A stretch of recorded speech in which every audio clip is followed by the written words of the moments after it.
President Trump puts ABC News in the doghouse. You're about to find out how this all happened on The James Show. I'm your host, James Parker, on News Talk 820, 93.3 FM, WBAP.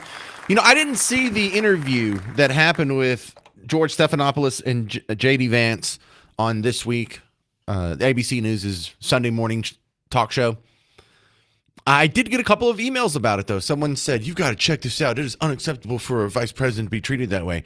And I still didn't get to watch it or go watch it because, of course, he's being treated bad. George Stephanopoulos is a lifelong Democrat, used to be the campaign spokesman for the Clintons in the 90s. What do you think? He's a legit journalist? Why are you people surprised about that? But it should have your attention now because Donald Trump was taking questions from the press pool at some White House function, and this happened. This caught my eye. Now I have to go back and see what the heck happened in this interview. ABC fake news. Mr. President, First of all, congratulations. I don't take questions from ABC fake news. After what you did with Stephanopoulos to the Vice President of the United States, I don't take questions from ABC fake news. Brian, go ahead. Yes. Dang! Boy, that is like a door slammed shut.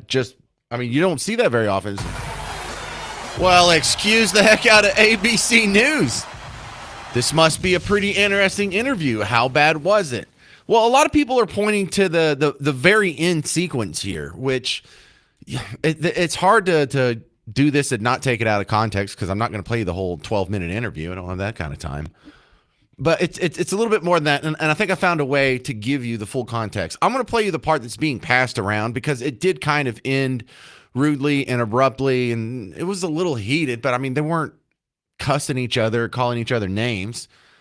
It was a curt interview, but here, I'll play you what everyone else is seeing right now, and then I'll give you sort of the Paul Harvey rest of the story situation because I got it all broke down in a couple of montages. But this is what's being passed around.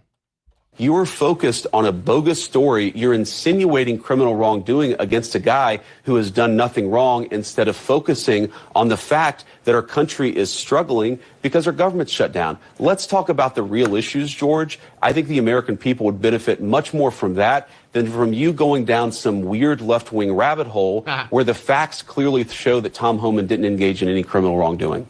It's not a weird left-wing rabbit hole. I didn't insinuate anything. I asked you whether Tom Homan accepted $50,000, as was heard on an audio tape recorded by the FBI in September 2024, and you did not answer the question. Thank you for your time this morning.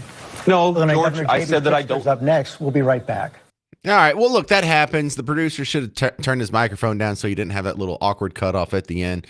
I don't think this really that egregious. And when I say that egregious, I mean in context. Like, you're going to get mad at ABC News for doing that? Dude, they've done a lot worse things. It was ABC News that came out and was kind of hinting like, hey, I think Charlie Kirk's assassin is MAGA. ABC News was telling you like 3 months ago, oh, we just bombed Iran. Now we're going to go into World War III. Your sons are going to be drafted and sent to the Middle East. What's happened since then? Ceasefire. They told you the stock market was crashing back in April. It's now at all-time highs. They told you inflation was transitory. It's been above 2% pretty much ever since they said that. A little over a year ago, they were telling you Biden was sharp as a tack. They were telling you you should have to wear a mask. They were telling you lockdowns work. They were telling you the COVID didn't come from a lab. It wasn't a lab leak. It came from this wet market where a pangolin kissed a turtle or something. They told you Jussie Smollett was a victim of a hate crime. This doesn't offend me. This doesn't turn me off to ABC News nearly as much as them getting all these stories wrong and then still retaining their press pass. If you got all these stories wrong, why do you still have a press pass? If you go 12-4 for like 3 seasons in a row and you have one bad year, you don't get to be the coach of the Cowboys anymore. Why do we hold our football coaches to a higher standard than we hold our, air quotes, journalists? Now, let me play you the full montage here. Do I have time to do this? Not really. All right. Well, after the break, I'm going to play you the full montage because in the whole interview, it was a little over 12 minutes. And George Stephanopoulos gets to ask J.D. Vance plenty of questions. And if you have the time to talk to the vice president of the most powerful country in the world, Shouldn't you ask about some things like you're not going to hear any questions about the economy, the stock market, Federal Reserve rate cuts. You're not going to hear any questions about the border or ICE deportations. You're not going to hear any questions about the Epstein list. There's not going to be anything about trans or gay issues. There's going to be no questions about the shutdown. You understand that? No questions about health care. No questions about Medicaid going to illegal immigrant health care. No question about extending the Obamacare subsidies. He had 12 minutes with this dude. And wait until you see what he spent his time asking questions on. All of them are negative. All of them are from an angle of criticism. Not one of them is flattering. And you'll see follow-up questions. But then I have the coup de grace that you're going to hear right after that.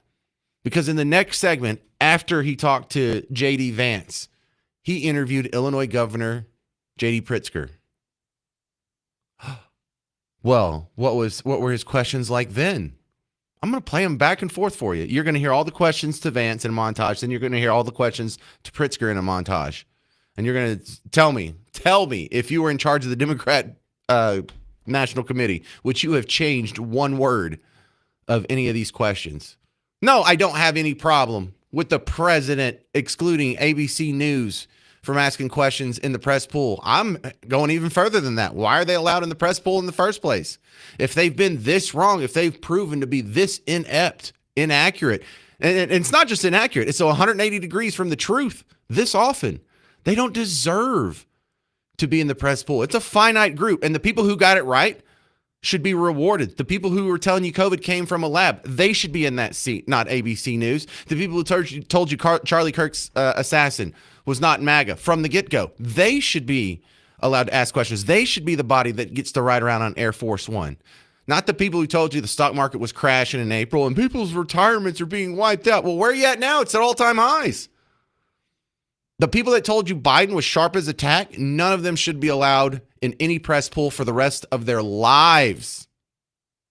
800-288-9227, 800-288-9227.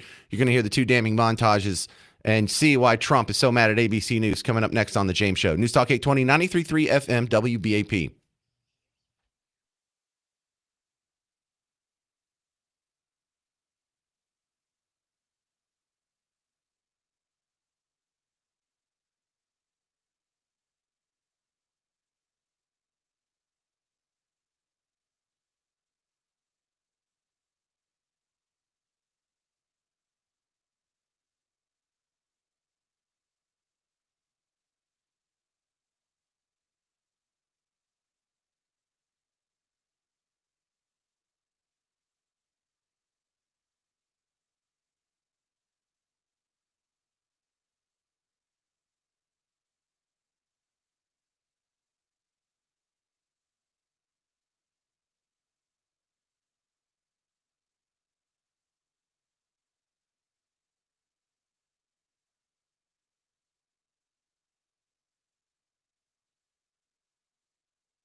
You're about to find out why Trump is so mad at ABC News right now. It's the James Show, News Talk 820, 93.3 FM, WBAP. I am your host, James Parker. And I had to jump and see what this was all about because Trump told an ABC News reporter, I'm not taking any questions from you guys from here on out. And I like the sound of that, and I wanted to share with you the story behind it. Your ABC fake news. Brian, please. First of all, I congratulations. don't take questions from ABC fake news after what you did with Stephanopoulos to the Vice President of the United States. I don't take questions from ABC fake news. Brian, go ahead. Yes. Okay, so in a 12-minute interview, Stephanopoulos is able to rip off a bunch of questions. Let's see, like 1, 2, 3, 4, 5, 6. Let's see, I'm counting really 17 times where he gets to either ask a full-on question or follow up or a refined response to the question. Well, 16 questions and then sort of a final statement at the end. But I mean, you tell me, is this an interview or is he debating against JD Vance? Are any of these questions positive? Are any of these designed to make him feel good or look good or say anything nice about himself? Are all of these coming from a place of criticism? Now, also, this was an interview on Sunday.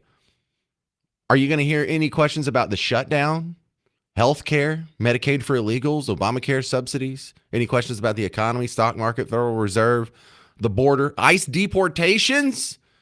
Any questions about the Epstein list? No, it's the most powerful propaganda tool that they have is the things that they don't mention. So here's everything they did. And I'm sorry this takes almost 3 minutes, but that's how long it takes. And so you get the full diet of what J.D. Vance just put up with. We're joined now by Vice President J.D. Vance. Mr. Vice President, thank you for joining us this morning. Let's start with the Middle East. The Wall Street Journal is reporting that Hamas has confirmed they are holding 20 living hostages and that those hostages are going to be released in the next 24 hours, early as today, perhaps. Have 20 living hostages been confirmed? When do you expect to see them?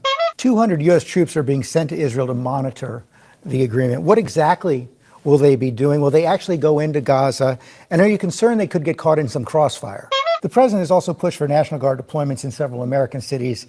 As you know, that's been questioned by several federal judges, including Trump appointees. Also, the Republican governor of Oklahoma and chairman of the National Governors Association, Kevin Stitt. Here's what Governor Stitt said. We believe in the federalist system that's states' rights. Oklahomans would lose their mind if Pritzker and Illinois sent troops down to Oklahoma during the Biden administration. How do you respond to Governor Stitt? But as you know, a federal judge, a U.S. district judge, has blocked the effort to deploy troops in Chicago. And it was Judge Perry, and she actually said that a lot of these claims that were made, especially in the court filings, lack credibility. Governor Pritzker is our next guest. President Trump has said that he should be in jail. Do you think Governor Pritzker has committed a crime? I asked if you agree with President Trump that Governor Pritzker has committed a crime. It's really a yes or no question. Do you believe he's committed a crime? Let me also ask you, as we saw the indictment this week of Letitia James on questions of mortgage fraud. Also, Lisa Cook has been accused by the Trump administration of committing mortgage fraud as well. The journalism outlet ProPublica has actually published a story, and I want to show it up on the screen right now, that says that several members of the Trump administration have faced similar questions. Labor Secretary Lori Chavez DeRemer entered into 2 primary residence mortgages in quick succession. Transportation Secretary Sean Duffy has primary residence mortgages in New Jersey and Washington, D.C. Lee Zeldin, the Environmental Protection Agency administrator, has 1 primary residence mortgage in Long Island and another in Washington, D.C. How do you respond to critics who say that the Trump administration is engaging in a double standard here? On the facts, do you dispute the facts that ProPublica reported? The White House border czar Tom Homan was recorded on an FBI surveillance tape in September 2024, accepting $50,000 in cash. Did he keep that money or give it back? Well, wait, you said he didn't take a bribe, but I'm not sure you answered the question. Are you saying that he did not accept the $50,000? I'm asking you, did he accept the $50,000 that was caught on the surveillance tape? Did he accept that $50,000 or not? He was recorded on an audio tape in September 2024, an FBI surveillance tape, accepting $50,000 in cash. Did he keep that money? So you don't, what was caught on the tape, you're saying right now you don't know whether or not he kept that money. Not a weird left-wing rabbit hole. I didn't insinuate anything. I asked you whether Tom Homan accepted $50,000, as was heard on an audio tape recorded by the FBI in September 2024, and you did not answer the question. Thank you for your time this morning. All right. So in summary, there was two questions about the Gaza peace deal. One about, do you even have the hostages confirmed? Well, actually, they were turned over within 24 hours of him asking that. So great question there, Stephanopoulos. Are you concerned about U.S. troops getting caught in the crossfire? I mean, what a gotcha question. Because if he says yes, they'll say J.D. Vance concerned that U.S. troops getting caught in the crossfire. If he says no, J.D. Vance doesn't care if U.S. troops get caught in the crossfire. Like half of these were setup questions. Hey, so there's Tom Homan taking $50,000 in cash on the FBI surveillance video, and as part of a sting operation. Did he keep that money? Yeah, that's like, are you still beating your wife? In either way you answer that, you're implying that you're guilty already. But we had lawfare questions about Pritzker and Letitia, and then the list of Republican whataboutisms. He spoke for almost a minute straight there. You're not supposed to do that if you're interviewing someone. You're not. That's what you do if you're debating someone, or if you're having a conversation with someone, or if you're in like a Joe Rogan conversational style. This is a journalist. This is a news outlet.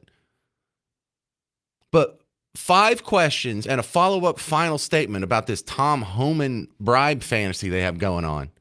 Again, no questions about the shutdown. No questions about health care, Medicaid for illegals, Obamacare subsidies, the very thing that has the government shut down that most of us are debating right now in the court of public opinion. No questions about the economy. Why? Because it's doing great. GDP growth, 3.8%. Stock market's all-time highs. What are you going to talk about? Inflation's under control. What are you going to talk about there? No. No questions about the border. No questions about the ICE deportations. Kind of a big story in America. Zero about that. This is Bill in Lancaster. You're on WBAP. Yeah, I was just going to say that Staphylococcus, or whatever his name is, he's a stooge. You know, he should be in prison for what he did to the women who accused Clinton of, using himself as, And anyway, the guy is just incredibly stupid. And he already cost, I think, ABC millions of dollars. Somebody sued him. Is that correct? Yeah, I think that was a Trump thing. Now, I push back on the idea that he's stupid. Like, people say that about other folks that they disagree with. You can't call him stupid. Oh, you're right. You're right. I agree. I misspoke. I'm sorry. Yeah, well, it was the defamation suit because he had said Donald Trump had been found liable for rape. And he said it over and over and over and was sticking the landing on. Yeah. So, yeah, he got in trouble. $15 million that ABC had to pay on his behalf. Yet he still keeps his job. Yeah, well, like I say, he has abused women immensely, and back in the days of Bill Clinton, and nothing has happened to him. Well, I don't know if he did it.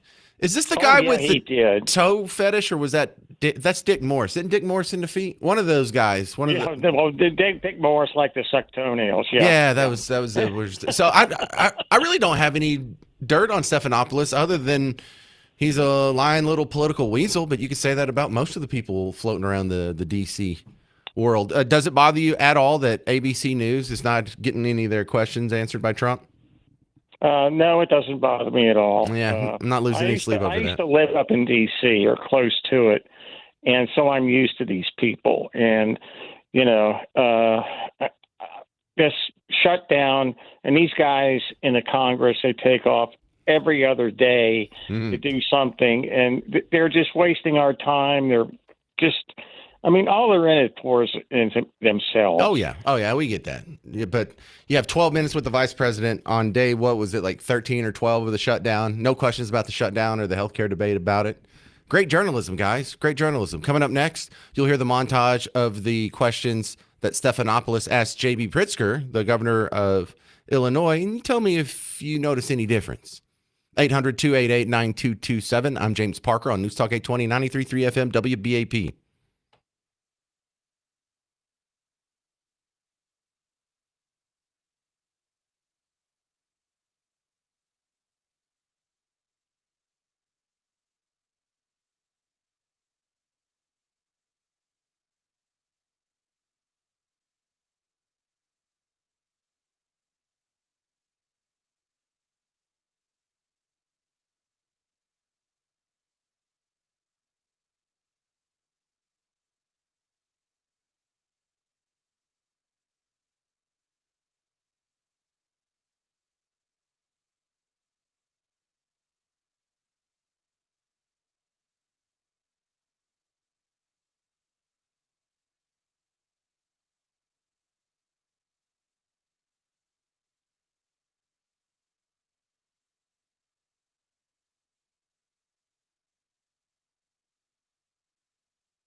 So Trump is now on the outs with ABC News. I'm James Parker. It's the James Show, News Talk 820 93.3 FM WBAP. If you're just joining us, we were going through how this happened because yesterday he popped off at a reporter, and I really like the sound of this, and I wanted to go back and show you where this ire came from. Your ABC fake news. Brian, please. First of all, I don't congratulations. take questions from ABC fake news after what you did with Stephanopoulos to the Vice President of the United States.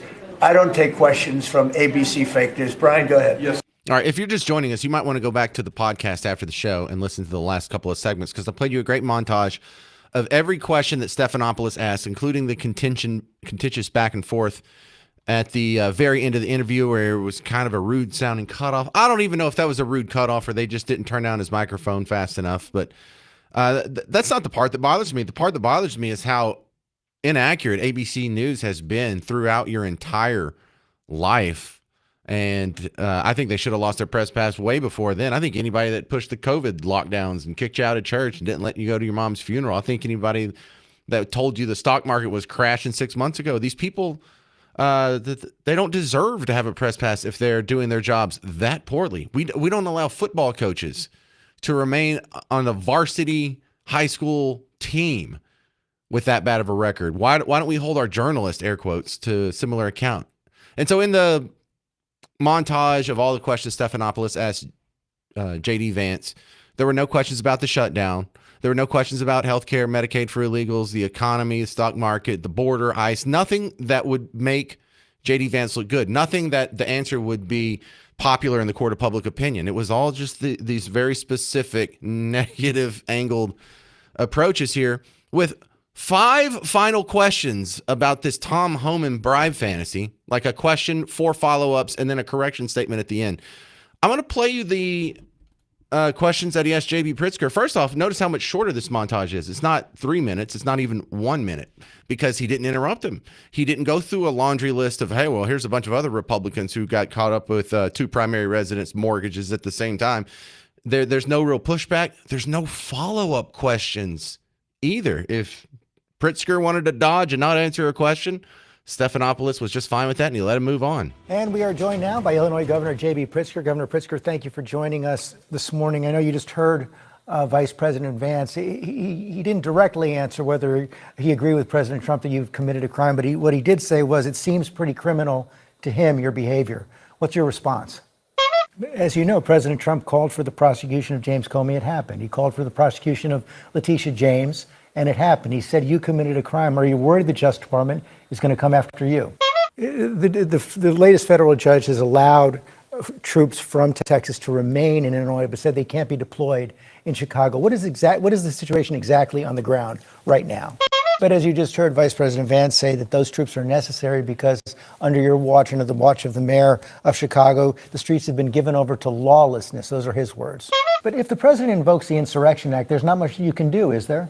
Governor Pritzker, thanks for your time this morning. Yeah, so he dodges half those questions and he doesn't come back. Yeah, but so you're saying there's nothing you can do about it? Okay, but you're saying even if he does there's nothing you can do. So you're admitting that there's nothing you can do? No follow-ups whatsoever. Now, I don't know why this one is so bad that Trump decided to treat it different, because this is how he's been treated. This is how his allies, this is how Team Red has been treated by the media your entire life. So yeah, not only am I not upset about ABC News being shut out from the White House press pool, I'm wondering what they're doing there in the first place. Billy in Dallas, you're on WBAP. Is that me? Yeah, that's you. Oh, Billy Jack. Hey, First Amendment has been abused by the media pretty much since the mid-'90s. ABC is among the worst. John Carl, Rachel Scott. I remember when she did that Black Forum round thing last year with Harris Faulkner, and Trump was on there, and Rachel Scott got him trying to say he was racist and everything. Martha Raddatz said TDA only broke into one complex in Colorado last year. Do you remember that? Yeah, Martha Raddatz. That's a good one. So what set Trump off this time, I don't understand. I mean, believe me, dude, I love Trump. But they just need to quit doing these shows, man. And it's the same thing every time. And I know the talking point is you got to get the message out, the Republican message. But they're not going to ever play fair. I mean, that's just the way they are. They're geared that way. The days of Peter Jennings and Harry Reasoner are over. It's not happening. ABC is the worst. Well, man, I was agreeing with you all up until those last couple of sentences. If you go back and look, they've always been this bad. We've only had network news for about 70, 80 years. And can you name one registered Republican that was the anchor on the evening news for one of the three major networks? Because, Fox News doesn't do that. So ABC, NBC, CBS, one registered Republican your entire life? How about through the entirety of their broadcast existence going back to the black and white days in the 40s? You got a good point. Yeah, I was thinking Tim Russert in the 90s. Well, a lot of people sound like that, Billy, because for them, they accepted the media until they had their little political awakening moment. And from that point on, they were aware that the media was biased and not even attempting to be fair. But the truth is, they were always like that. That's just when you started paying attention, Billy. Or Billy Jack, I should say. I'm sorry, I'm out of time. I just looked at the clock. Great call, though. I appreciate you calling in, Billy Jack. Nice to meet you over in Dallas. Coming up next on the James Show. A year ago, voters here in Dallas voted that the city was required to hire X number of cops. Well, it's been a year. The cops aren't there yet. Now what? We'll talk about it next with Chris Putnam from the Dallas Express on the James Show. News Talk 820, 93.3 FM, WBAP.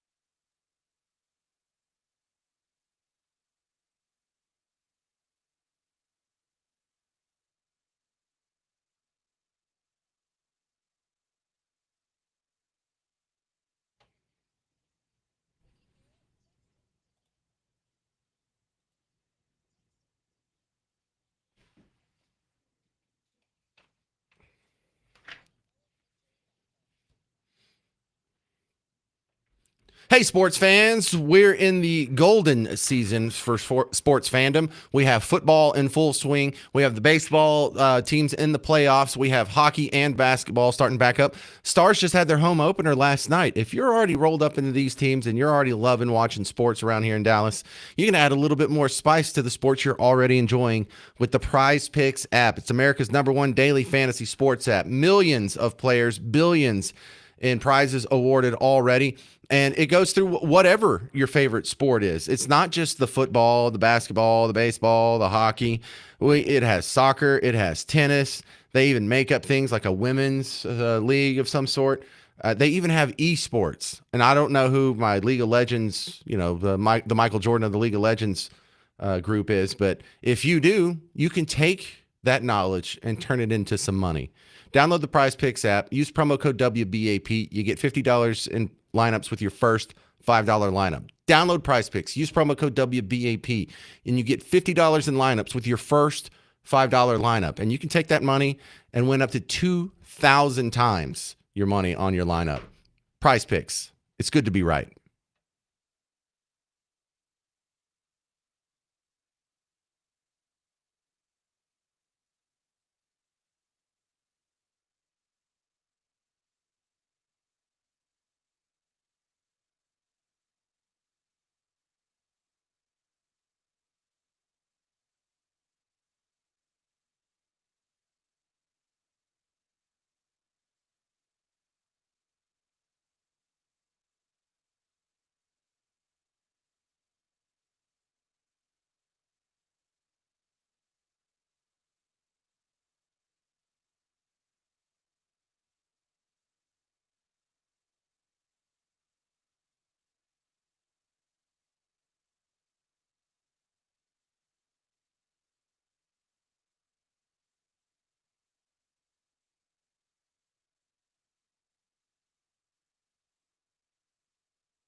Welcome to the James Show, News Talk 820, 93.3 FM, WBAP. I'm your host, James Parker.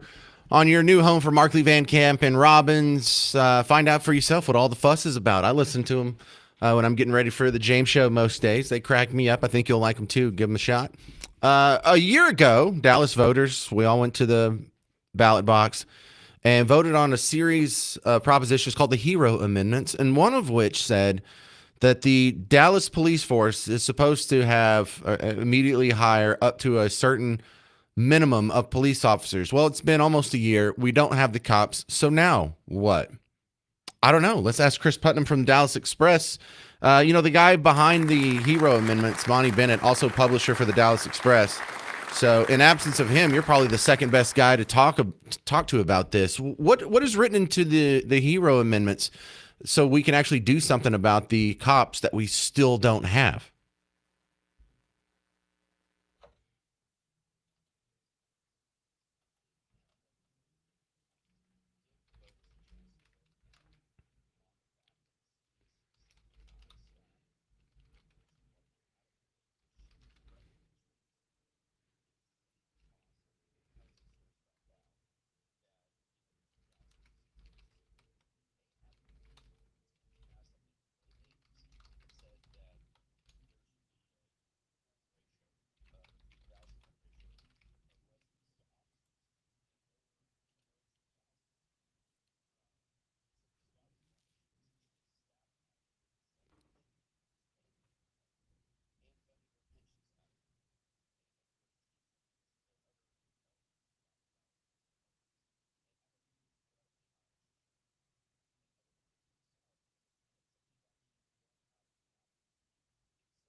So is there a lawsuit in the works? Is that what the next step is?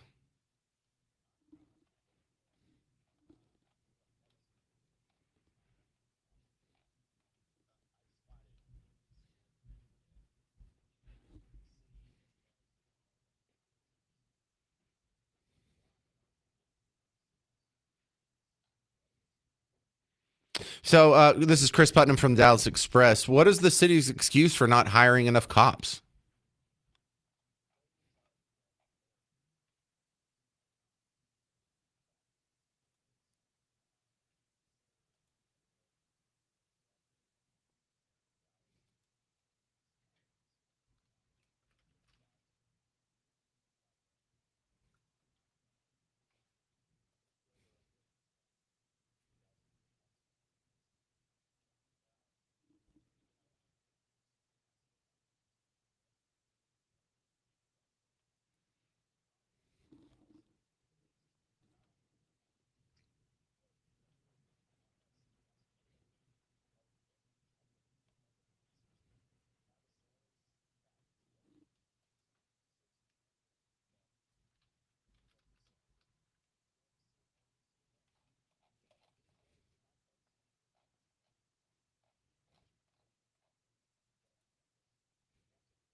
All right, Chris Putnam, the other thing I wanted to ask you about was the rumors that the mayor of Dallas was planning on stepping down so he could run for some other office.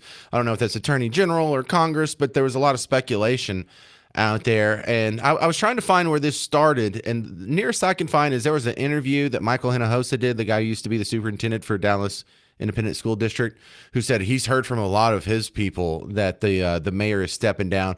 The mayor finally stepped up and said that he's not stepping down and running for anything else. He's going to serve out his term.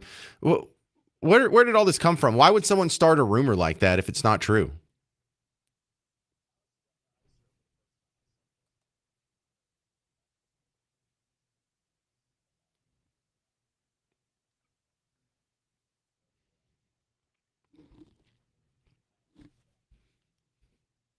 Well, it's kind of a believable rumor. You know, the thought process behind a guy who, to this point, has been a Democrat until his last election when he's term limited out or whatever, and now he's going to switch to Republicans. And the speculation was, well, he obviously has political aspirations beyond being mayor of the Dallas. So this would fit in to that existing storyline or at least hypothesis. And so, I mean, I wouldn't be surprised if he did, but he came out and said he didn't. And if it's not true, why would someone lie about it? And yeah.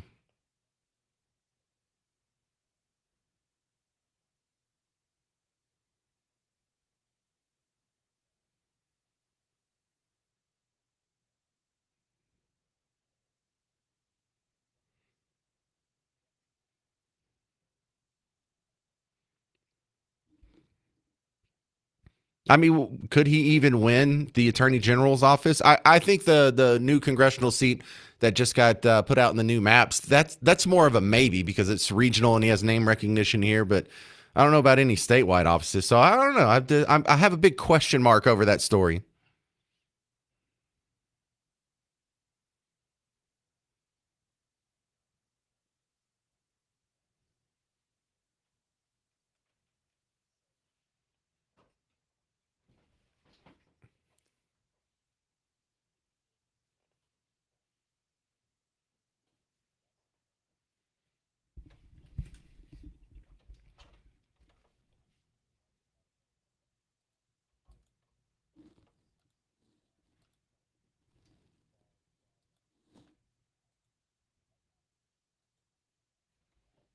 Right.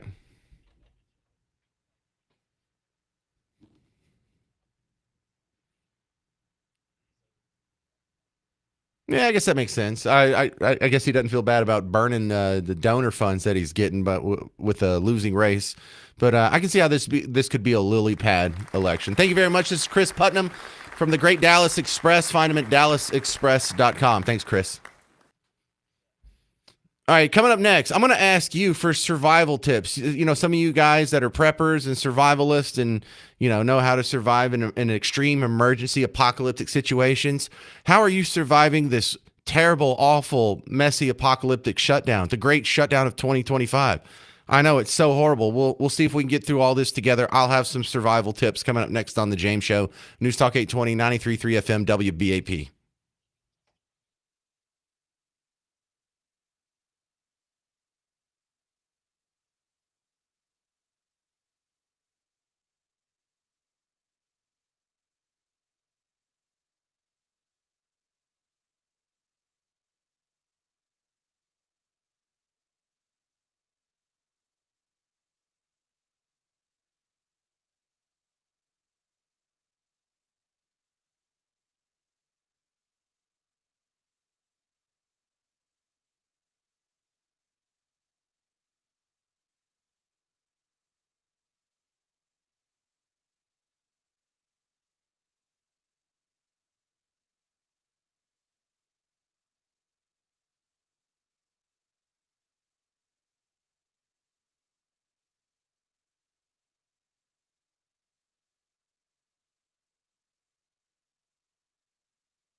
How are you surviving the apocalyptic shutdown? It's the James Show, News Talk 829 FM WBAP. I am your host, James Parker. And I figured the apocalypse would be a little more apocalyptic than this, right? Because you were told the government's shutting down.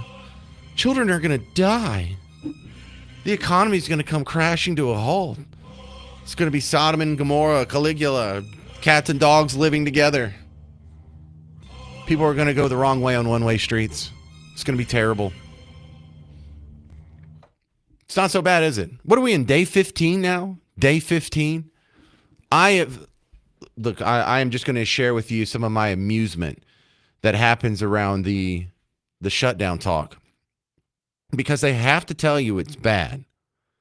And so instead of giving you like the facts and the numbers or whatever, they like to hyper-focus in on either one specific person's sob story. You see a lot of that.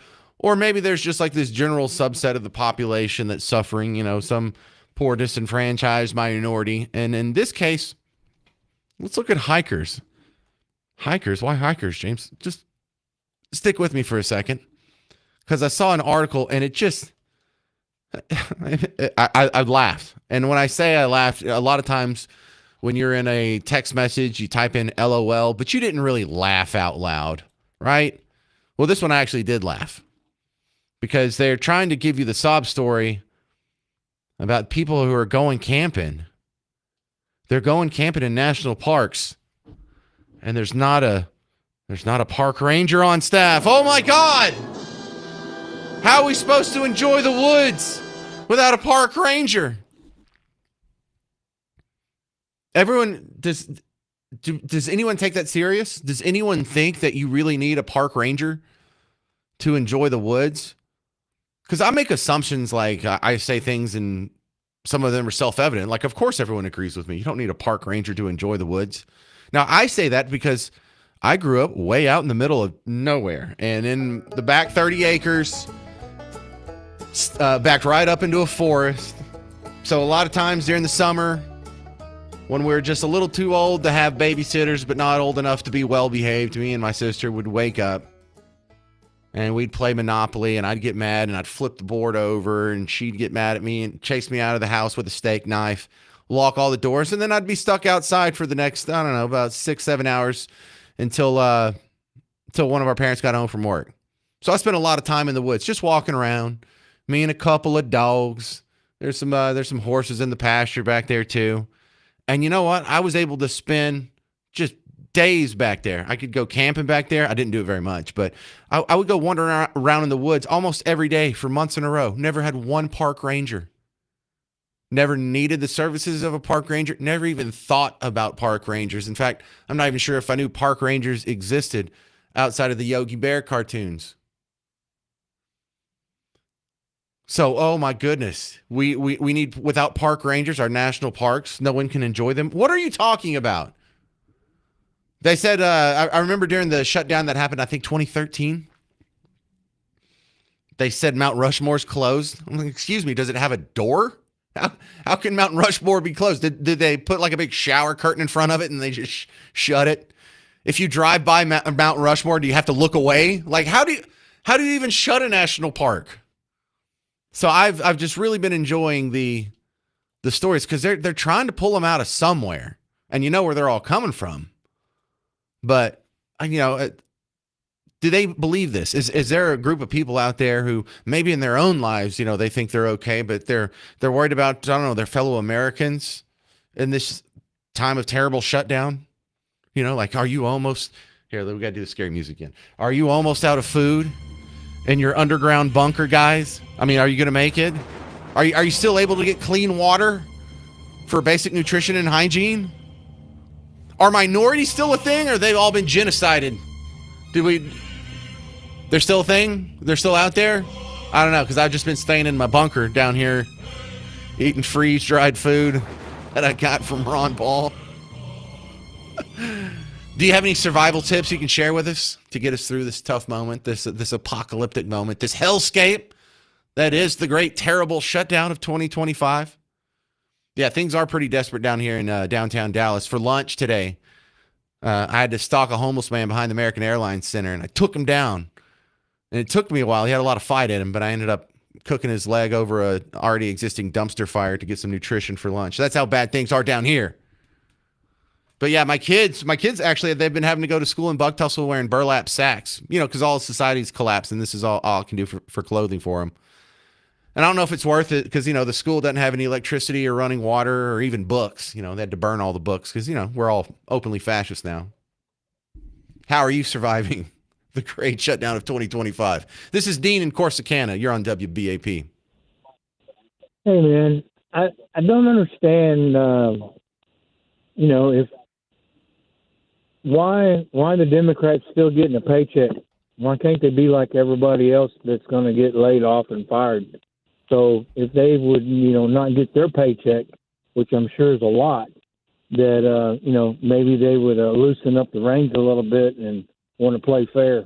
So why do you ask that about Democrats? Why not just say why is anyone in Congress getting a paycheck? Well, all the above, I guess, but seem like they're the ones that's causing all the havoc. And, the Republicans are just wanting to, continue on and try to get people back at work. But the Democrats are, wanting to have another $1 trillion immigration spending, right? Healthcare. Well, and not all of that 1.5 trillion is on illegals, but some of it is. And Dean, the answer, because that's a funny question, but the serious answer to that we have an impasse on some of these very obvious tripwires that most of us would like to be in government because it requires Congress to pass them. So while you and I think it makes perfect sense if the budget isn't balanced, then no one in Congress should be paid, that they'd balance the budget next year, right? Well, you'd have to get Congress to pass that law, and there's no way they would vote for that. That's the real answer to a very funny and legit question there, though. So thank you, Dean in Corsicana. Do you have any tips for surviving the apocalyptic shutdown of 2025? 800-288-9227. 800-288-9227. Coming up next on The James Show, we are going to address some of the rumors about the mayor quitting. I mentioned it with Chris Putnam in the last segment, but I'll give you the back and forth as it's being tossed around on social media because, this sounds like it could be believable. The mayor says it's not. And so what are the motivations here? We'll explore that next on The James Show. News Talk 820, 93.3 FM, WBAP.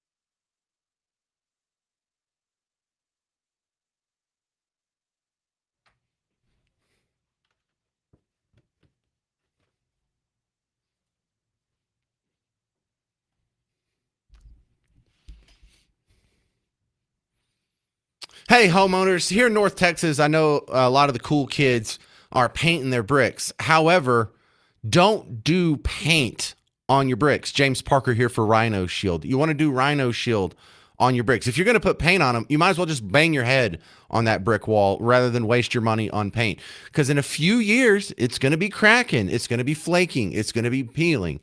And it's not going to look nice anymore. It's going to look, what do they call that? Stressed now or aged or whatever the heck. It's not going to be the kind of authenticity you're looking for. It's going to look bad. And so that's why we use Rhino Shield now. You do it today, and in 5-10 years, it's going to look just about the same. There's no cracking, no flaking, no peeling, because it's not paint. It's fully breathable. It expands when your house heats up. It contracts in the winter when your house contracts and everything gets super duper cold. And so that's how it survives without cracking, flaking, peeling. You have a 25-year transferable warranty. And this is just 25 years we know about thus far because the technology is only about 25 years old and it hasn't worn off yet. So we don't really know how long it will last. I'm sure it's not like infinity years. It's not going to last until the sun supernovas. But you're going to at least a 25-year transferable warranty. It also does other things paint can't. It adds to the insulation factor of your home. It blocks 90% of UV sun rays, water resistant, no cracking, no flaking, no peeling, thicker than paint, won't change your surface texture, and it prevents mold, mildew, and staining. Paint can't do all that. So go to rhinoshielddfw.com. If you want to paint your bricks, don't coat your home. Go to rhinoshielddfw.com.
How are you surviving the apocalyptic shutdown of 2025?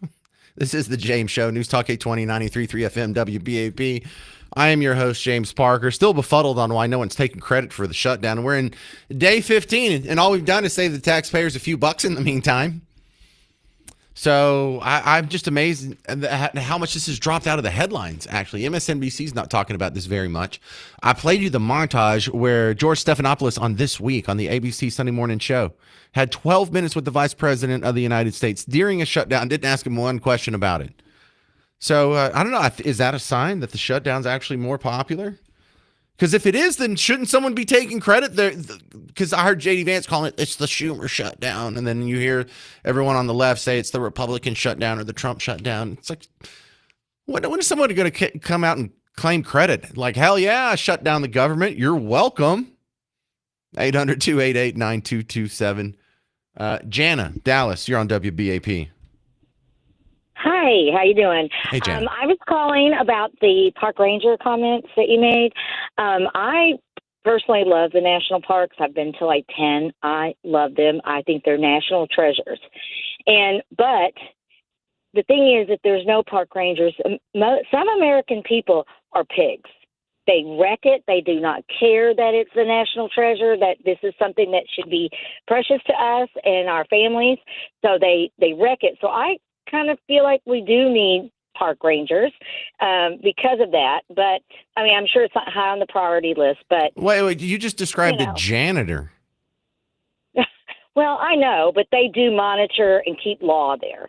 Like, if something's going on, and they are helpful. Like if someone's hurt or lost or whatever, they have other functions than that. But I'm just saying that a lot of American people, they don't care about stuff, and we've been to some that aren't national parks, like Turner Falls in Oklahoma. We just went to that. It's not a national park, but it's just people have just trashed it, where it was just a fond memory of mine growing up. But now it's just like, And so if we don't have any security or laws or rules, then that's what happens. And I'm just okay. Now you just described the job that police do. All right. So listen. Let me throw out some, because I know people are going to roll their eyes when I throw out this libertarian crap. But we definitely don't need national parks, and we don't need national park rangers. And for the people who are just, what do you mean you'd get rid of Yellowstone? I wouldn't give it up. I would just turn it over to Wyoming. Here, this is your park now. Like the states, we can have state parks. I'm not even sure how necessary these are. But the Constitution is pretty strict in that the federal government shouldn't own land except for like the military bases and the buildings, the land that their buildings sit on. We were never intended to have national parks. That was something we didn't have for all of the American history up until Teddy Roosevelt. So yeah, and if we did turn it back over to the states, it didn't matter if we had a shutdown or not. Your park ranger would still be there. So for people who try and use that as an excuse, well, we need to reopen the government. No, it's more of an excuse on we need to get rid of the national park system. Well, I kind of agree. I wouldn't have a problem with the states being a part of that and taking care of their own parks. But we do need. It can't just be open. It's got to have some kind of janitor and cops. Yeah, maybe if that's what you want to call it. But I understand what you're saying, and I really agree with you on most things. So, but I don't have a problem the states taking over the parks. I really don't. Well, good. We've found a little compromise. There's something to be there to be treasured, though, and like I said, some people they don't care. Well, what happens if someone litters on private property? What if someone threw a bunch of trash in your yard? What would you do? Well, I'd pick it up, but I wouldn't want them to do it. It's like, why would you do that? Well, I know, but would you hire a park ranger to make sure people don't throw trash in your yard, or would you just pick it up? Or maybe hire someone to pick it up? Because it's my yard, but I get what you're saying. But all right. I did. My point is that those should be, we got it, Jana. You're a great caller. You did well. Thank you very much. Thank you, James. All right. Charles in Fort Worth. Hey, Charles, you're next up on WBAP. How are you surviving the great shutdown of 2025?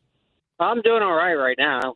I just got a question. How do you feel about the people who are furloughed but are still expected to go in and work during it and get paid after whenever it all ends? Because I'm part of that, even though I work with a lot of people who aren't, or they're not working, being furloughed right now.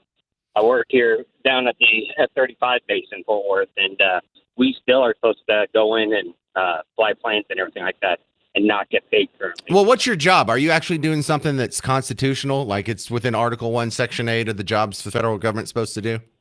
Yeah, we still part of the Homeland Security and all that still. And we're still working. All right. So Well, we're if not you're getting doing paid, something so. constitutional, I feel sorry for you. If you're not, I still feel sorry for you as a human being, but as a pragmatic function, I'm glad there's a little bit of suffering because I hope that compels you to go find gainful employment in the private sector. I'm kind of split on that. You know, you're a human being. I'm sorry that this makes your life a little more difficult. But also, just because you're in government shouldn't exempt you from what a lot of us go through. You know, some of us have worked at companies where the paycheck didn't cash and we missed some checks for a couple weeks and found out your station's going out of business the hard way. And just one day you come back and the doors are locked and you were left scrambling on how to feed your family and, you know, take care of all your bills here. Now, I mean, I feel for you as a human being, but I don't think that should stand in the way of a shutdown. I don't think that's an excuse to reopen the government, and I don't think it's anything really egregious that most people in the private sector experience on a pretty regular basis as well. Does that help, Charles? Well, yeah, I guess. I mean, we've done with government shutdowns before, and I've been furloughed before, and then without pay and this and that. And I thought about having a different job, but once you're in for as long as I have, you can't like abandon it. Yeah. Because of retirement. Oh man, and that pension they give you that we're all going to be paying for is a little too generous. I can't blame you for taking that, even though I disagree with the concept. But good question, Charles. So coming up next on the James Show, we're having a doctor on. I saw a report that said peanut allergies can be avoided with early exposure in infancy. And so that's a thing now. We'll ask the doctor about it next on the James Show. News Talk 820, 93.3 FM, WBAP.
Hey, it's your chance to win part of 5K a day on WBAP. Your chance at $1,000 right now.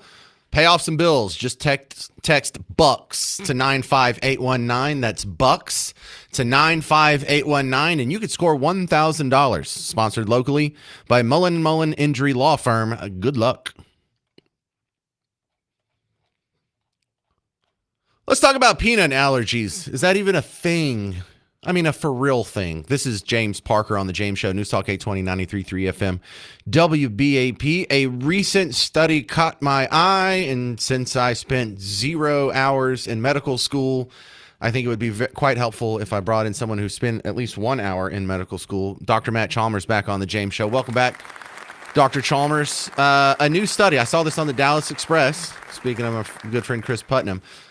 Survey reveals an 80% drop in peanut allergies with early exposure. Now, that sounds quite interesting. Does this make sense to you as a doctor, Matt?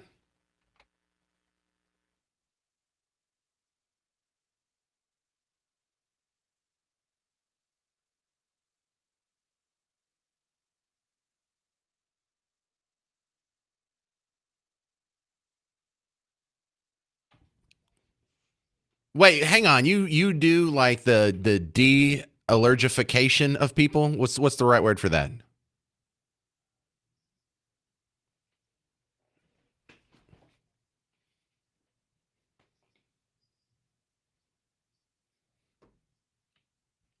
I didn't even know we were going to walk into this. This sounds awesome. What the heck is it? You use electroshocks? Electromagnetic. Okay. It's not like the hat that they wear in Clockwork Orange. Okay.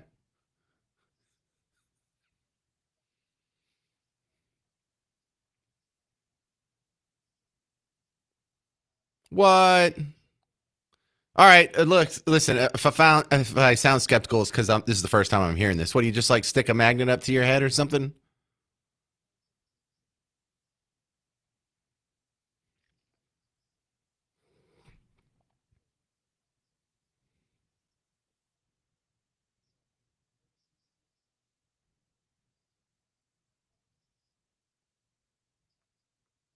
Yes.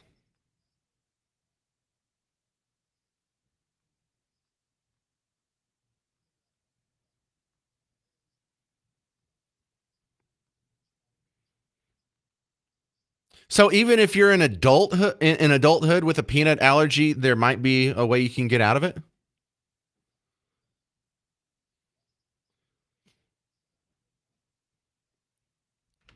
All right. Well, Chalmers. Okay. Well, what can you and can't you do?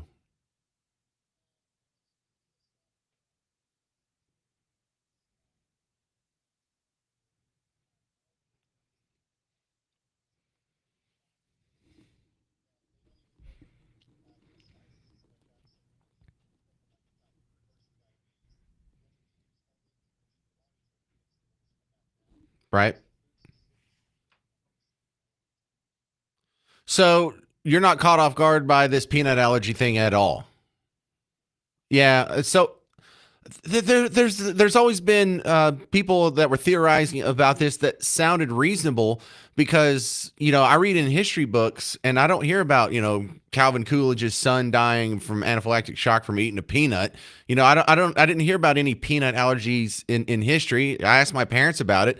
They didn't have peanut allergy issues at their school when they were a kid, and I don't even think we really had the peanut craze when I was in elementary school. This is sort of a semi new phenomenon. So that makes me suspicious about it to begin with.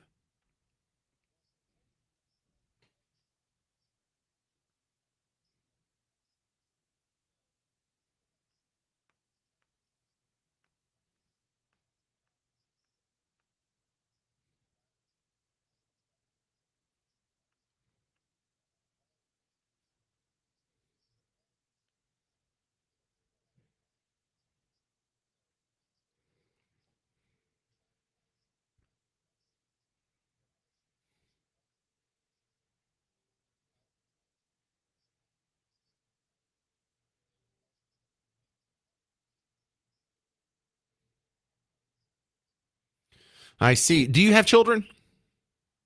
Did you do some of this early introduction with peanuts for them?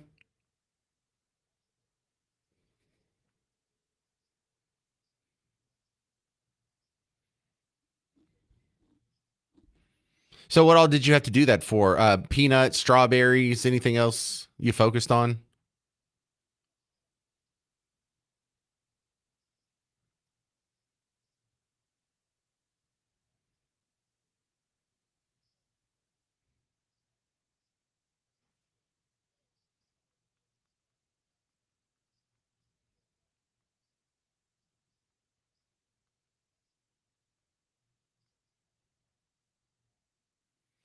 Okay.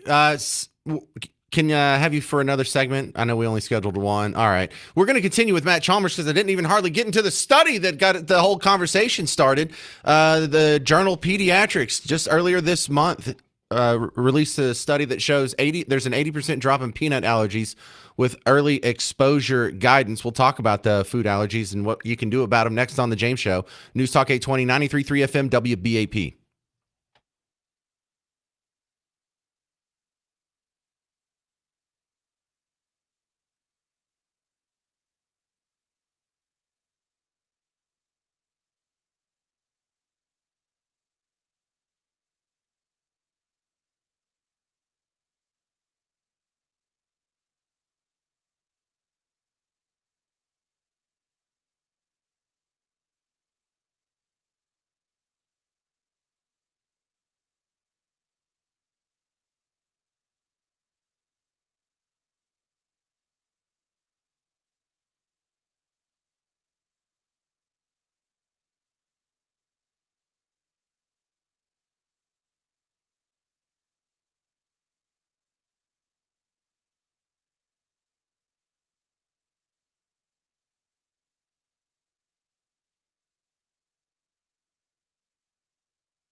Are peanut allergies even a thing? This is James Show, News Talk 820 93.3 FM WBAP. We're continuing with my buddy, Dr. Matt Chalmers, who your response to this study here that shows there's a 80% drop in peanut allergies with early exposure.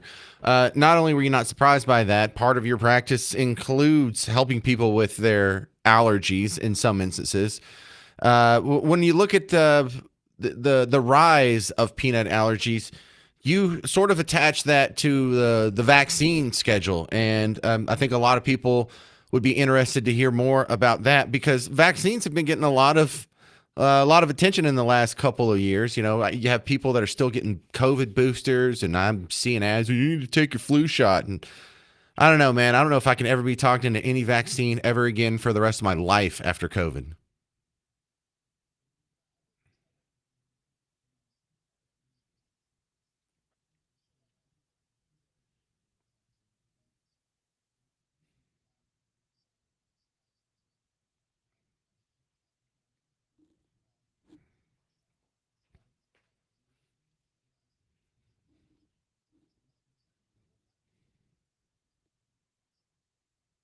Yeah, that seems sort of counterintuitive there, like hitting the whole point of to prevent the flu. And to be fair, I've never gotten a flu vaccine. I'm kind of a big baby about needles, which you probably think is ridiculous because you're a doctor and that's the most normal thing in the world for you. But my irrational phobia has actually worked out well for me because I haven't put all these toxins in my body. Right. My psychosis comes in handy. So let's talk about the recent debate that was had over Tylenol, because it sounds quite similar here. The Tylenol and acetaminophen occupies your body's ability to deal with other toxins, and therefore you have these unwanted side effects. And that sounded kind of like what you were talking about with the vaccines causing or contributing to allergies.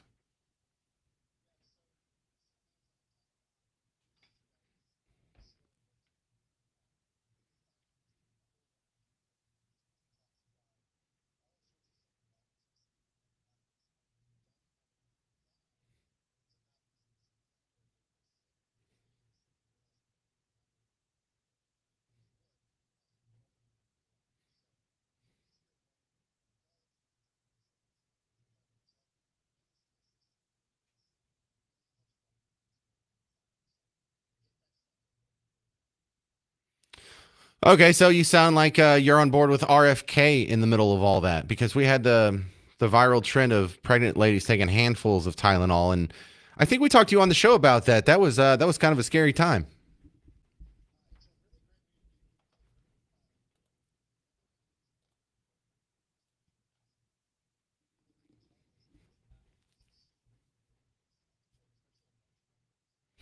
All right. So also in this report, the Dallas Express was talking about the survey that showed up in pediatrics about peanuts, but then it expanded out and started talking about how you can deal with some of your other allergy sensitivities by repeated low dose exposure. They talk about a guy was um, he was allergic to peanuts and he slowly desensitized his body to the food.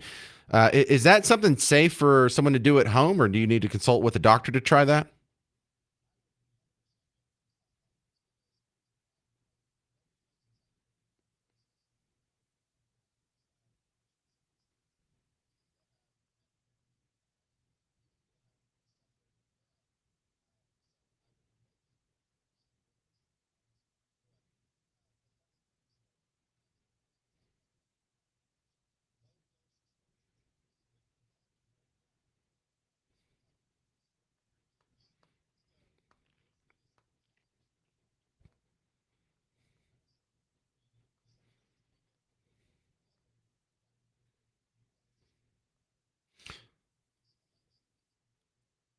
Does that work for plant allergies as well?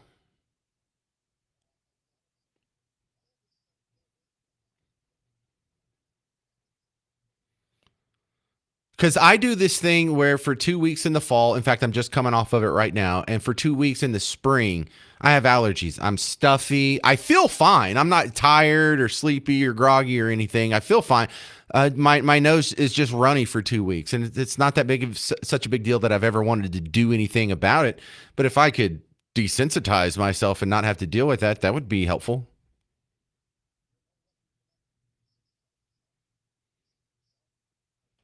And so you just use like the right electromagnetic field on me. Wouldn't that be amazing if the frequency hertz was like 93.3 megahertz or something? Because we're on WBAP.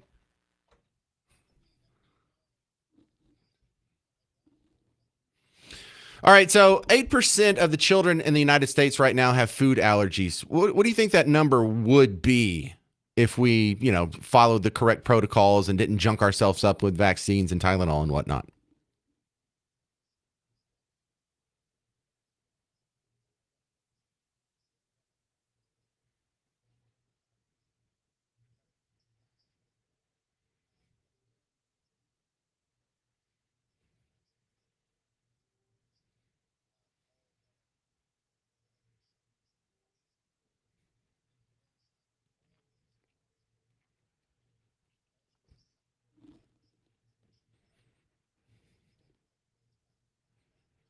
How well do you restrict your own diet? Like, would you ever eat a Butterfinger? When's when's the last time you ate candy?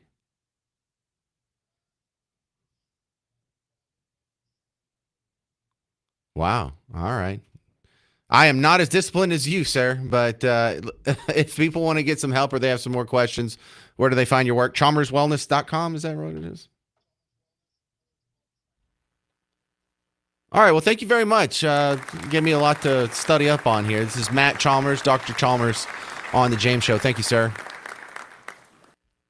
And isn't that wild? Because, the conventional thinking would be if you're worried about your kid being allergic to peanuts, don't give them peanuts. But really, if you're worried about your kids being allergic to peanuts, maybe you should give them peanuts. I know it sounds backwards, doesn't it? 800-288-9227.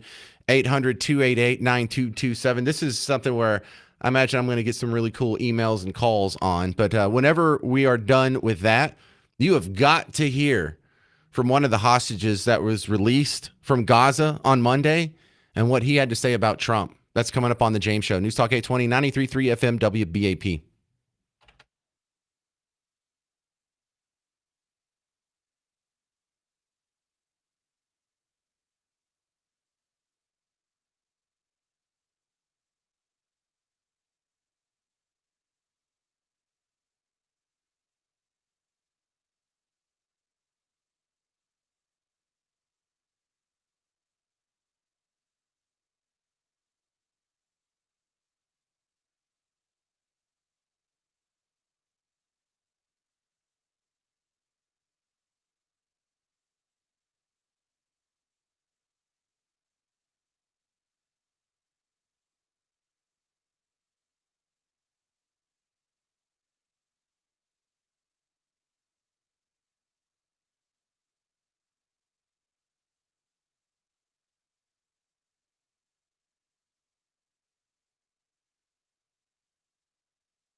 Hey there, fellow Texans. Welcome back to the James Show. News Talk 820 93.3 FM WBAP. I am your host, James Parker. And one of the reasons I'm interested in this study showing that you can reduce peanut allergies by 80% with early exposure into kids is you would think that this is not a political topic at all. We're talking about little kids dying from anaphylactic shock. We're talking about, the difference when you and I went to school, peanuts weren't even mentioned. Now, when my kids go to school, they can't take anything with peanuts in it. If they're bringing like cupcakes or whatever, or cookies, they can't have peanuts in it. I don't think they're ever passing out peanut butter sandwiches or peanut butter crackers or whatever. But your schools, the public schools here in Texas, they have just been wiped of any semblance of anything a peanut. They won't even let a Mr. Peanut come visit. That's how bad it is. And to think that this could all be easily reversed through therapy now or through early exposure in childhood, that's one big thing that we should all agree on, and it shouldn't be political. But then the other guidance we got from Dr. Matt Chalmers in the last segment was part of the reason we do have such an inflammation, pun intended, of allergies is the toxins that we get from processed foods and some of our medicines, including vaccines. And then once you say that word, there's a lot of people who their eyes just glaze over and they turn into political zombies, and there's the brains. And now they already picked their side because you said the big V word. And so now it is political, and that's quite disappointing. 800-288-9227. This is Cleo in Plano. Hey, Cleo, you're a nurse, so I know you have strong opinions about this. I'm IBCLC. I do have strong opinions about it. One thing he forgot to mention is breastfeeding. That is the first thing that desensitizes your gut. Says the lactation consultant. Yes, let's not forget to breastfeed. It's not a lie. You get a small taste of everything the mother eats in the breast milk. So when you tell moms to take food out, that's a hazard. And when a baby has a small sensitivity or something just like mild colic, a lot of pediatricians used to for years, they don't do it anymore, take them off and put them on hypoallergenic formula so they got no exposure to anything, not just I guess you could say cow's proteins that they felt may have been slipping through the mom's milk or whatever was slipping through the milk that was irritating the child. So do you know it greatly exacerbated it. You might know some of these numbers off the top of your head. For kids that are breastfed, how much more likely are they to not have allergies or other issues? It's something like 86%. It's very small. Okay. But it depends. It depends. If you combination feed, that's where you get that 14%, and combination feeding is becoming more popular in our culture. Combination feeding is when moms use formula at night so they can sleep through the night, or formula during the day because they feel their infant may not be hitting their growth stones or milestones, or sometimes they do it just to get their babies to sleep for more. A lot of people use formula the way they used to use Benadryl. If you overfeed enough of it, they're just dead to the world all day. Nah. Well, what do you think about that?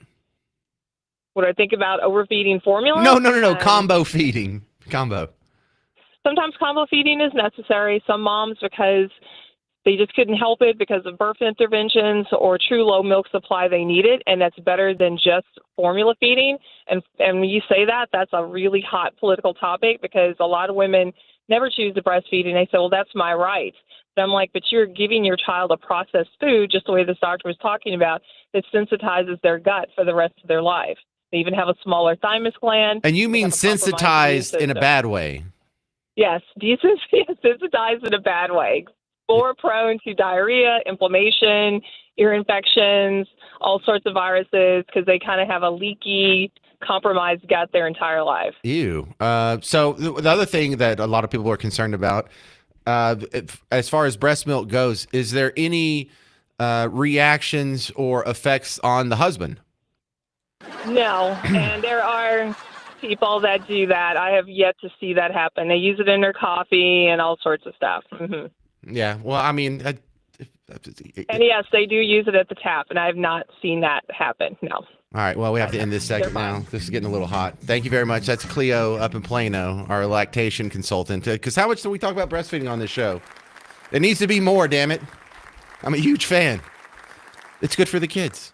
All right, coming up on the James Show, this is going to be mind-blowing. If we had a media that wasn't just demonic in their soul. This is something that would be played on a loop for the next 6 months. In fact, if someone said this about Obama or someone said this about Biden, you would be hearing it right now. You would be hearing it when you got into an elevator. It would just be the background music that plays.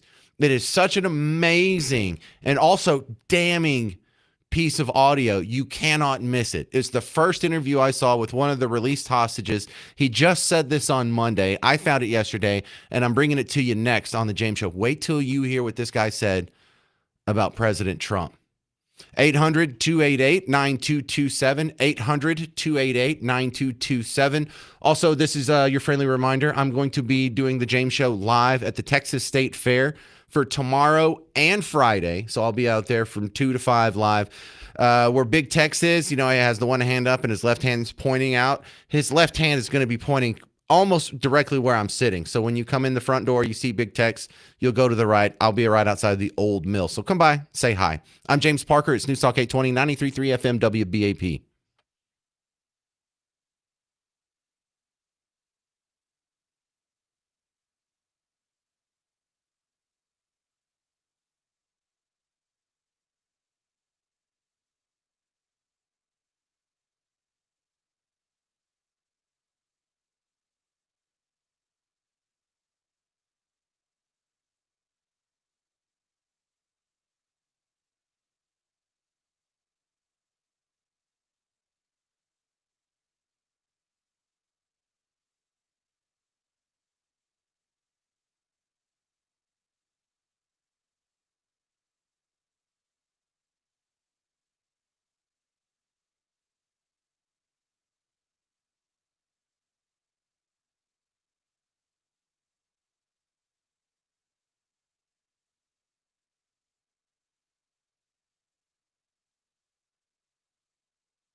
Do not turn the channel. You're about to hear the most amazing piece of audio I've played in a long time on the James Show. It's News Talk 820, 93.3 FM, WBAP. I am your host, James Parker. Man, I found this yesterday, and I immediately recorded it because I know you would love to hear this. The guy's name is Omer Shem Tov.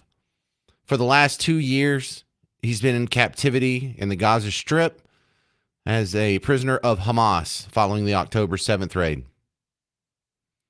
He did an interview, and he did it Monday evening. So he must have gotten turned over Monday morning, went and showered, shaved, got a haircut, got some new clothes, probably had an interview with the Mossad or the Israeli authorities. And then he sat down with some lady, I don't know, media figures in Israel. But in one part of this interview, I had to clip this out and share it with you. This is Omer Shem Tov. Listen to what he had to say about Trump. Yes, it's him. He got me out. He got the hostages out. Before, we felt like nothing is happening, you know? And I remember for me, ever since he came into the road, they were very scared of him. Yeah, they wanted... Who? The terrorists. We're afraid of Trump. Yeah, they wanted Kamala to be chosen, to be elected. You talked politics with them? Yeah. They wanted Kamala to be elected. But as soon as Donald Trump was elected, they understood that he wants to bring the hostages back home. Yeah. So immediately the way they treated me changed. So if it's the amount of food, I could say this, that when Trump became president, yeah, the way they treated us changed. For me personally, this is what I think felt. because they anticipated that a deal would come soon. Yeah. And that's when they started giving you more food. Exactly. More food, treated me better, you know, stopped cursing me, stopped spitting on me. Wow. There's a whole lot in that small little statement there. But let's just start with some of the lessons that we can learn from that. And if you call in, because I'd love to hear what you glean from that. Because I bet out of 100 people that heard that, we're picking up a bunch of different little nuggets here. I want to start with what freed the hostages. What was it that freed the hostages? He was asked if he gives Trump credit, and he says at the very beginning, yeah, Trump did this. Trump did this. Now, what did Trump actually do? You know, maybe there's not like a whole lot of actions that were actually done against Hamas and Gaza. They just seen what he's done elsewhere and lived up to those promises. And they thought, well, that's not for us. I want to start by sort of answering the negative of that question. What didn't free the hostages? You know what didn't free the hostages? A bunch of kids camping out on college campuses all over the country for a couple months there. All the protests where they block highways or they block the roads here in downtown Dallas, or they try and block Love Field, or they block O'Hare Airport. None of that worked. None of the riots worked. You know what didn't free the hostages? Greta Thunberg's flotilla, where she was trying to bring, I guess, aid. Just, I don't know, just moral support. They didn't even have a whole lot of aid on the ship. You know what didn't free the hostages? John Cusack's Twitter feed, or Mark Ruffalo scolding Team Red America in 18 interviews over the last year. Did you pick up in there that Hamas wanted Kamala Harris to win the election? Congratulations, Team Blue. You're now the preferred party of Hamas. Can y'all stop picking up so many of these bad constituencies? You're also the preferred party of MS-13 at this point. You're the preferred party of the Cuban Communist Revolution under Castro and now his brother or whoever succeeded him. You're the party of the rioters for Black Lives Matter or for Antifa. Pretty much any time a brick's getting thrown through a store window and people are running out with shoes, that's your crew. But now you got Hamas on your side. Good job. Well done. Are you proud of yourself? You're not a little ashamed of that? So what does Hamas respond to? They didn't respond to flags in your bio. They don't respond to protesters. They don't respond to the boycott. So we got to boycott. Stop it. What did they respond to? They respond to a guy that says, if you don't do the right thing, I'm going to bomb the snot out of you. And they've seen him do it enough to know that the bombs are going to be coming soon enough. They saw it happen with Iran. They saw Iran pop off and shoot a bunch of missiles at Israel. Trump warned them not to do it again. They did it again. So what did they get? They got bombed into oblivion. They've shut up ever since then, right? So a lot of us try and project our culture and our thought process on foreign peoples in instances where it just doesn't work. Some people just respond to brute force. Some people just respond to the strongest horse in the race. They don't respond to feelings. They don't respond to guilt trips. They don't respond to celebrities making videos where they all say in succession that you should do the same thing. What do they respond to? The same basic thing any human responds to. Do you want to live or do you want to die? And that's what it really comes down to. Being in control, having your power, that's up there too. But you should don't put your culture and our way of thinking into their heads. What you need to do is learn what we just heard from this hostage and think, well, if that's how the people in Hamas think, that's probably how the people in Hezbollah think. That's probably how the ISIS rebels in the Syrian countryside think. That's probably how the Ayatollahs who run Iran think. That might be closer to the thought process of a brutal dictator like in North Korea, more so than what you and I think, or what a Donald Trump would think, or what the Prime Minister of Great Britain would think. I think there's a lot of lessons packed into that one little minute of audio, and we need to learn them all. This is Robert in Burleson. You're on WBAP. And Robert in Burleson hung up right as I went to him. I know, I saw it right as I went to him. I turned it up right as he hung up. You never know. But yeah, 800-288-9227, 800-288-9227. Also notice that they weren't scared of Biden. They weren't scared of Biden or Kamala. They wanted Kamala. They weren't going to turn over the hostages under Biden. In fact, they were treating the hostages terrible under Biden. And when Trump got elected, just the mere fact that he got elected, unless this guy's lying through his teeth, which I don't suspect he'd be willing to do at this point after all he's been through, the treatment changed immediately. They got better food. They weren't getting beat anymore. They weren't getting cussed out. That's respect. That's nothing but respect. And maybe it's respect born out of fear, but I don't care how you got there. That's not what the narrative is telling you. The immediate media narrative, whether it's The View or anyone on CNN, they're telling you, oh, the rest of the country thinks Trump's a buffoon. They're laughing at us. They think we're a bunch of clowns because we have this orange man bad in charge of it. It makes America look stupid, and it's so embarrassing. I'm embarrassed to be an American right now. It's just the opposite. You guys couldn't be more wrong. This is what commanding respect looks like. When you have your party that's in charge, when Joe Biden's in charge, and they're not scared of him, and they treat the prisoners poorly, and they're not giving them back, is that more respectful than what they just did to Trump? Of course not. And who could think such a ridiculous thing? So when we have this hostage come out and say this, it's a damn shame that all of America is not going to hear the soundbite. This is why you listen to WBAP, because you're not going to get this in most other outlets. I'm going to play this again. Omar Shem Tov was just in Hamas captivity for the last 2 years, giving all credit to Trump for his release. Yes, it's him. He got me out. He got the hostages out. Before, we felt like nothing is happening, And I remember ever since he came into the road, they were very scared of him. Yeah, they wanted Who? Terrorists. We're afraid of Trump. Yeah, they wanted Kamala to be chosen, to be elected. You talked politics with them? Yeah. They wanted Kamala to be elected. But as soon as Donald Trump was elected, they understood that he wants to bring the hostages back home. Yeah. So immediately the way they treated me changed.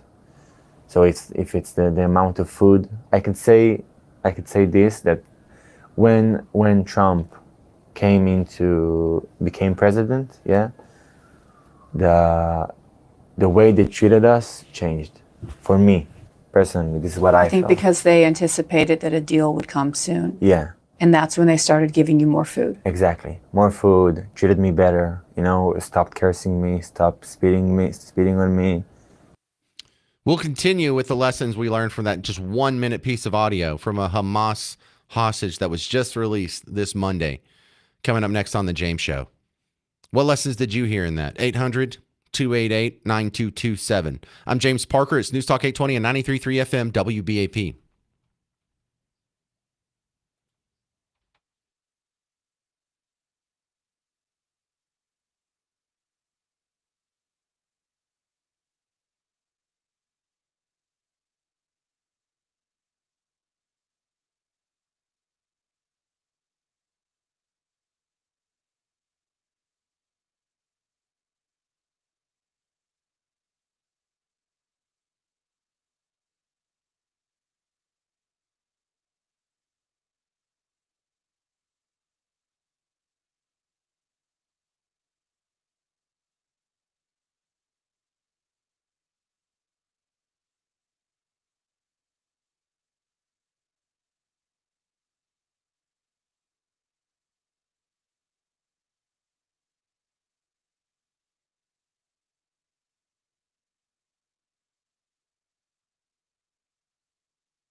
Hey, now's your chance to win part of 5K a day on WBAP. You can win a chance at $1,000 right now. Pay off some bills. Just text EARN to 95819. That's EARN, EARN, to 95819. And you could score $1,000. Sponsored locally by Mullen & Mullen Injury Law Firm. Good luck. When a hostage tells you what got him released, you should listen. I'm James Parker. It's the James Show, News Talk 820, 93.3 FM, WBAP. So I was just playing you the interview from a hostage that was released from Gaza on Monday. In his first interview, he was giving all credit to Trump for getting him released. And he was also saying Hamas was scared of Trump. They wanted Kamala to win. They weren't scared of Biden. They wanted Kamala to win.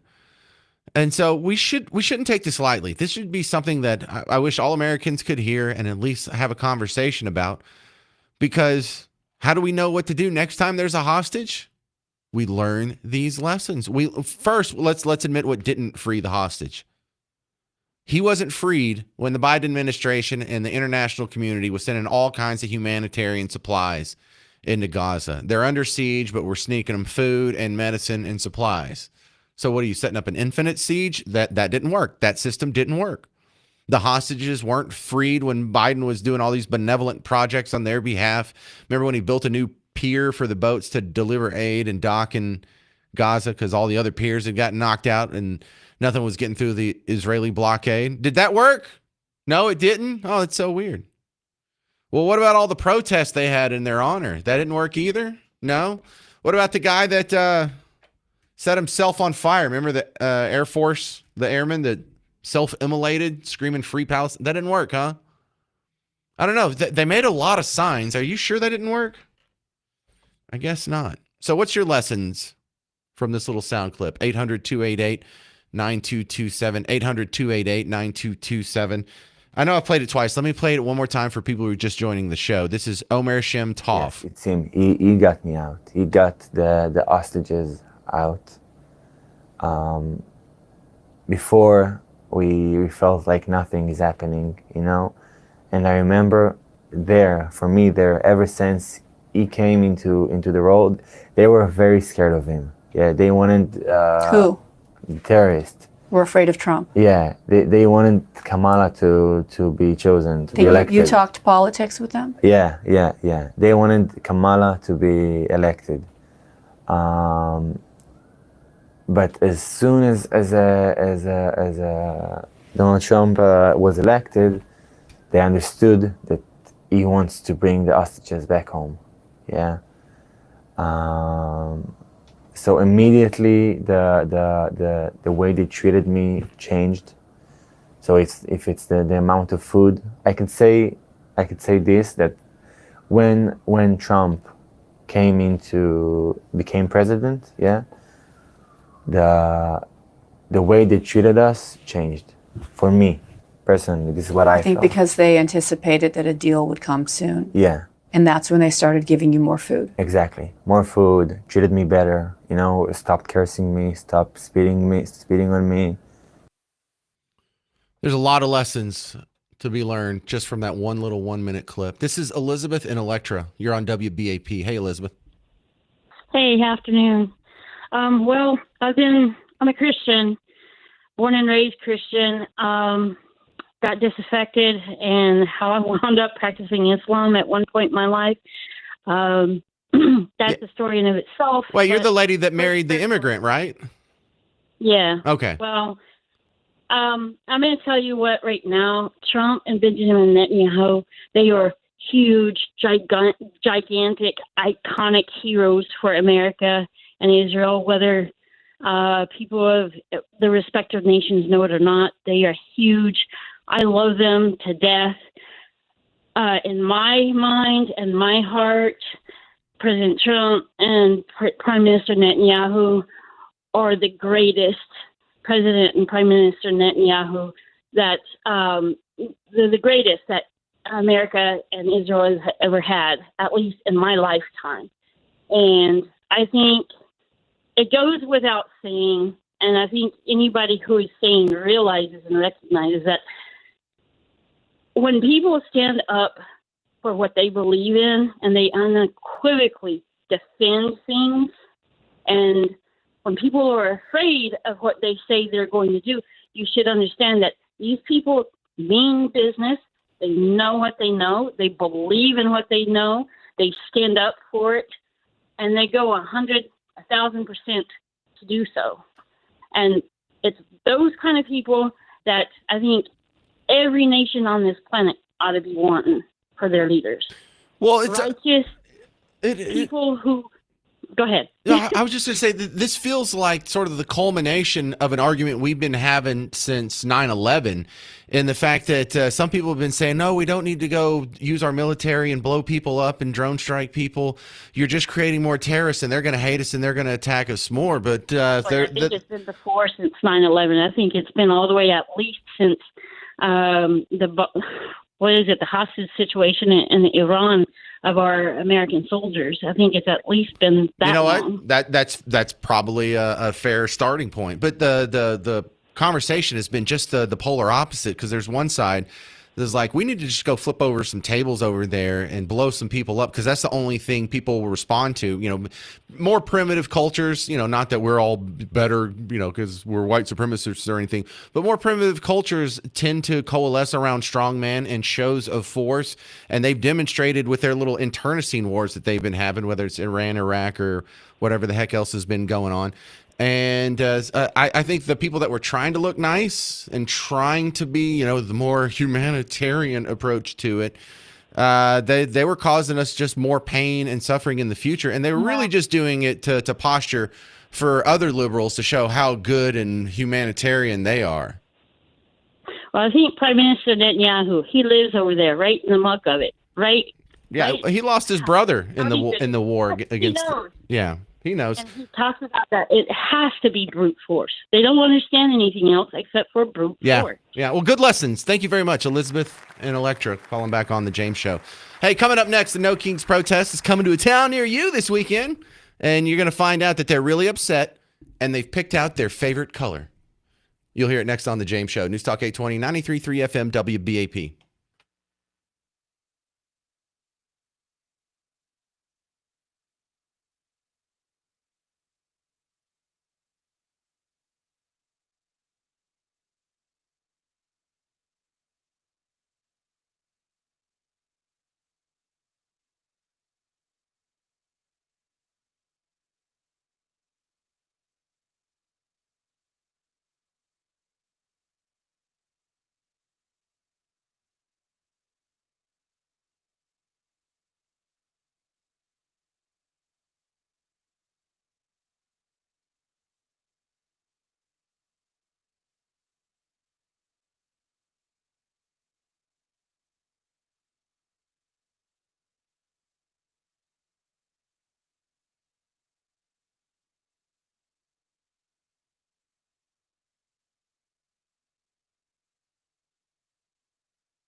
Hey, there's another protest coming this weekend. I'm James Parker, News Talk 820 93.3 FM WBAP. The next round of No Kings protest is happening in a town near you. You can check it out on social media. There's a bunch of postings for it. Or you can just do what I do. Sign up for a couple of their email lists. Like I'm on the Indivisible list and a few others. And so they've been planning this for months. They've got over 2,400 permits across the country from different municipalities.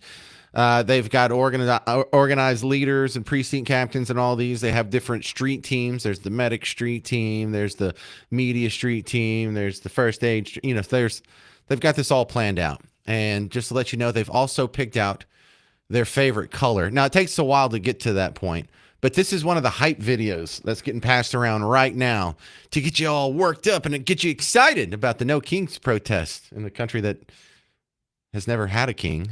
Oh, does every day just feel like fresh hell to you? No. Do you wonder what happened to your country, No. to your life, to your peace? No. Well, that's because you're living through an authoritarian takeover. And any sane and thoughtful person knows that's a bad thing.